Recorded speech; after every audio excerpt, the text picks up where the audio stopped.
Welcome to Insights into Insurance from the A-Team at Americana Insurance Group. All information provided is educational in nature and not intended to be acted upon without first consulting the appropriately licensed professional.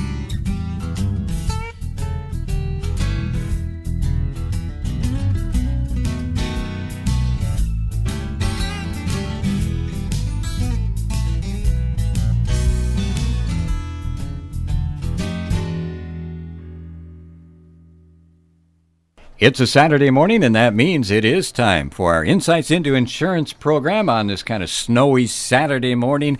Mike White is your host, along with, yes, the one, the only, from Americana Insurance, Tom Sorens. Good morning to you, Tom. Thank God I'm the one and only. The one and only, yeah. Mike, good morning, Mike. I've got my coffee warming up, and so ready to do our show. All right, and I'm looking down at my sheet, and I don't see, there was a listener email. We didn't have one, but I see you're going to throw me under the bus, or at least try to get me under the bus, and yes. It is quiz time once again. Or run you over by the bus. How's that sound? Quiz time. There we go. All right. So how this works, folks, is I'm going to read an answer. I'm going to read the question. Tom's going to give me a couple options. I don't have anything in front of me, and we'll find out how well I actually listen to the program, and you can play along as well and see how That's well right, you folks listen. exactly. So we'll start right off the bat here. While performing excavation work at the construction site, an insured's backhoe operator punches through an existing natural gas pipeline.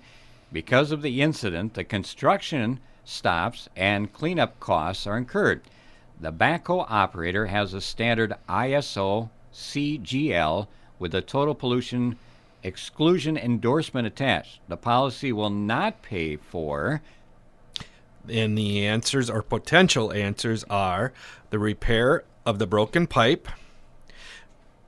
That was A. B. Costs to clean up and extract any contaminants at the site. Or C. The construction delay cost. Or D. The lost value of the natural gas to the owner. I'm going to reach out here. I'm going to go with B because I know we kind of talked about excluding some of the pollution contaminants. You are right, Mike. Holy smokes. If I figured that there was going to be one that I was going to stump you on, it was going to be that one. You have to listen into the program. Yeah, and you have listened, and I need to give you a star on that one because you have listened to that most insurance coverages exclude pollution. And just so you said ISO CGL, so what that stands for, ISO is Insurance Service Offices, and then CGL stands for Commercial General Liability Policy. So ISO, they create and write the majority of the insurance policies in the nation. They build the template for many of the insurance companies for their policies. So if we ever say ISO policy or something, it means that they actually are a company that creates all these policy forms. So when you see your policy and you take it to bed at night and want to read through it, if you really have a bored life, that's what you do. So, okay. So the correct answer was the cost to clean up and extract any contaminants at the site would be excluded from the coverage because gas would be considered a pollutant. All right. So 1 for 1. Let's go into number 2 here. The question is, Mary Lou finally got engaged and received a beautiful 10-carat diamond solitaire ring. She wants to make sure she has the right insurance on her homeowner's policy written on an HO3 in case something happens to the ring. Which of the following is a true statement? And the potential answers are A, the homeowner's policy provides the full limit of insurance written for the coverage C, personal property, which would include jewelry. So she has adequate coverage. B, the homeowner's policy provides the full limit of the insurance for jewelry under the personal property coverage. However, there is no theft coverage provided. C, the homeowner's policy provides the full limit of the insurance. There is only coverage for jewelry if the loss occurs at the insured's home. There is no off-premises coverage. Or D, there is jewelry coverage under the homeowner's policy, but typically has a sublimit for jewelry for certain perils such as theft. For a jewelry item of this better, Mary Lou should have a floater.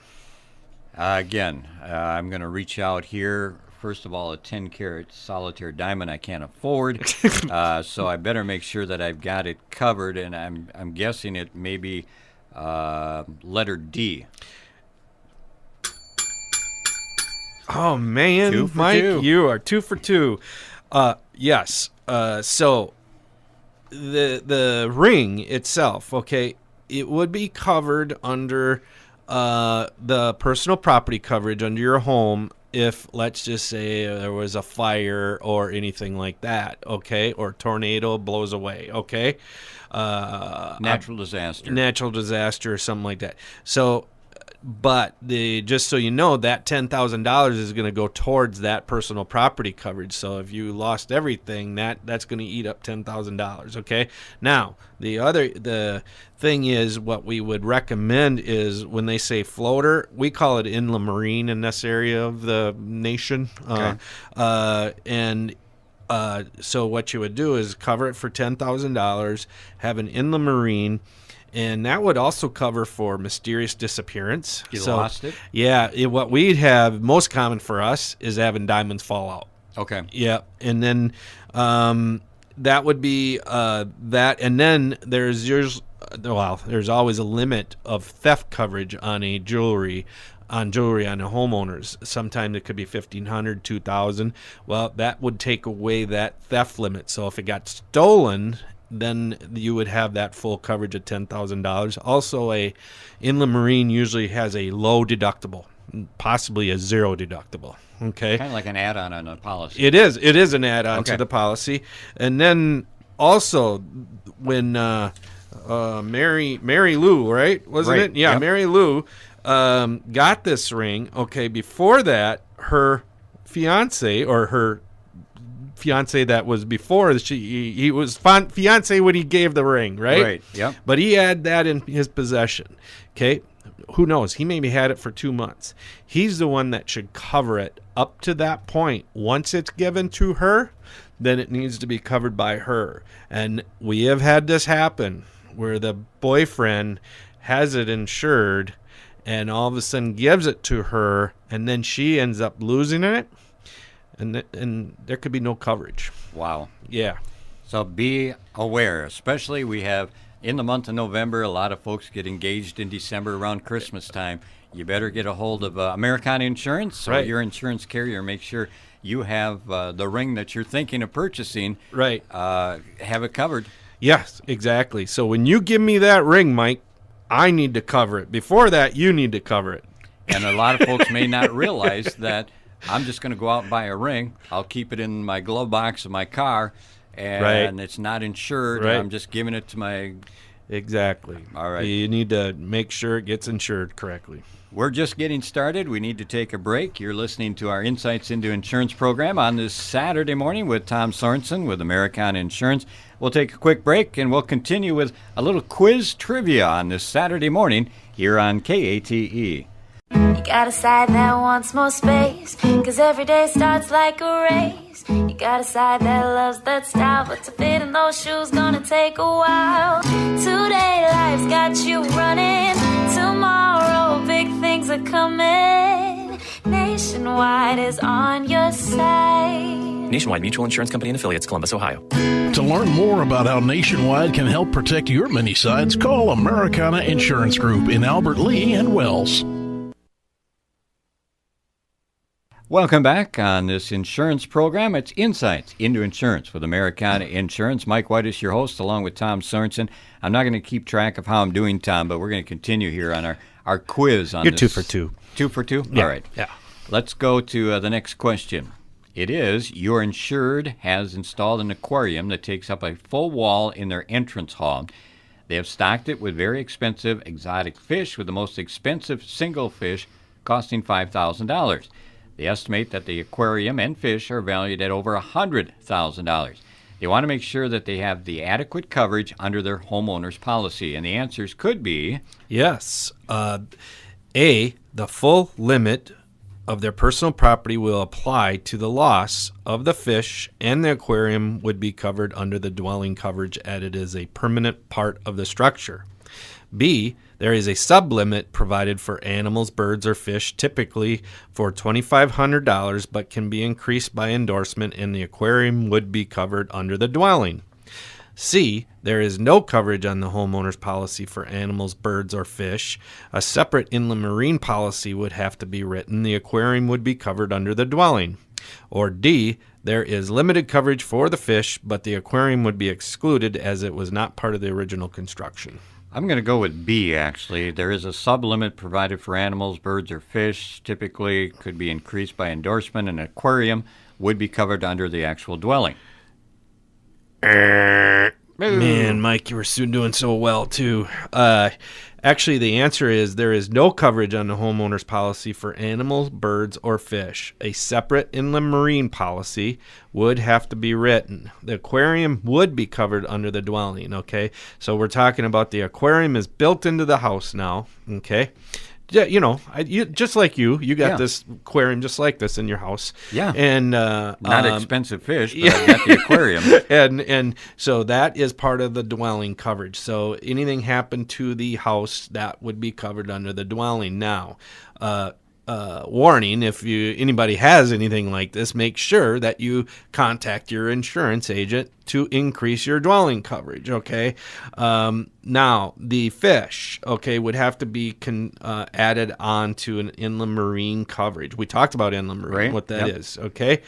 But just so you know, things like that, if the fish would be added, it would only be covered for specific perils, like a tornado, fire, death of a fish due to sickness or age. That is not covered under the insurance policy. Okay. Could you find one out there somewhere? I don't know if Lloyd's of London got something out there on exotic fish. I suppose they probably got something, but that could have that coverage. But would this cover? And I know we're talking about fish and aquariums here, Tom. I'm just going to ask. You know, folks have maybe hamsters or other little reptiles. Is this the same? Same thing. Yep. Now, they would be covered for liability, okay? That's why on the application, they ask, do you have any exotic pets? Because they want to know. And a lot of times that might be a knockout question to do your insurance. So if you say, no, I don't, and you have a boa constrictor, and it ends up, that could be fraud and misrepresentation. All right. Be careful. Make sure you're honest with your insurance carrier and your insurance person. All right. Let's go to the final one before we run out of time. An insured has a collection of firearms, some of which are collector items valued at $325,000. They proudly display them throughout the house in alarmed cabinets. The insured sustained a fire loss to their home and are claiming the full value of the collection. How will the policy respond? A homeowner's policy would pay for the entire loss, assuming they had adequate limit for personal property. B, the homeowner's policy excludes firearms. C, the homeowner's policy limits firearms for all perils. D, the homeowner's policy only provides theft coverage for firearms for a sublimit. We just talked about this. I'm going with A. The homeowner's policy would pay for the entire loss, assuming that they have the adequate limit on their personal property. You're right. Forgot to do the dinger, Mike. That's all right. We got her. So just so you know, okay, first of all, there's a few scary things here. They have $325,000 worth of firearms. I'm not saying that's scary. The scary part is, okay, if they're only relying on their personal property coverage to cover this, okay? So if let's just say they had personal property coverage of $375,000 and they had $325,000 of firearms and there was a fire, that would only leave $50,000 for other personal property items, okay?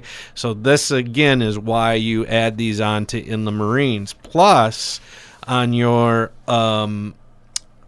coverage on your homeowners, let's just say these things got stolen. Again, you're going to end up dropping down from $325,000 worth of coverage to probably about $2,000 worth of coverage. So that wouldn't be good. So just so you know, if you had a $325,000, the full loss, I'm guessing it's going to be a fire or tornado or something. Obviously, don't think that you want to rely on your home, your personal property coverage limit for that. You're going to want to get that inland marine coverage. Right, exactly. So. All right, so I didn't do too bad, Tom. Just a couple wrong on our quiz this 75%, 3 out of 4. Not too bad. Before we wrap things up, I know we had the pumpkin contest for Halloween, our 100th episode, now 102 today. And you had some winners. Yes, the winners are Lila Peterson, Kat Ryerson, and Lucy Peterson, and each received a mixture of chamber bucks, compliments of America Insurance, and Mall of America Kids package, courtesy of Kate Radio. All right, congratulations to Lila Peterson, Kate Ryerson, and Lucy Peterson for winning the pumpkin contest with Americana Insurance. Good time, and we'll look for many more opportunities to maybe throw some stuff in there that folks will be able to win with Americana Insurance. Yeah, that's right, exactly. So we will be having some items coming up here. We're going to have our Christmas open house December 6th and 7th. Our 2019 Egg Summit will be January 31st. We got a lot of things coming up. So, and just stay tuned. Yeah, stay tuned. Look at our Facebook posts, things like that. So if you have questions, 377-2000 is the phone number. Yep, and they can look at our website at www.americainsurance.com or email me at insights@americainsurance.com. Tom, as always, thanks for Saturday morning talk. You bet. You too, Mike, and congratulations. You did very, very well. I'm putting it on my refrigerator when I get home. That'll wrap up this edition of our Insights into Insurance program here on Kate 1450. You've been listening to Insights into Insurance from the Americana Insurance Group. All information provided is educational in nature and not intended to be acted upon without first consulting the appropriately licensed professional.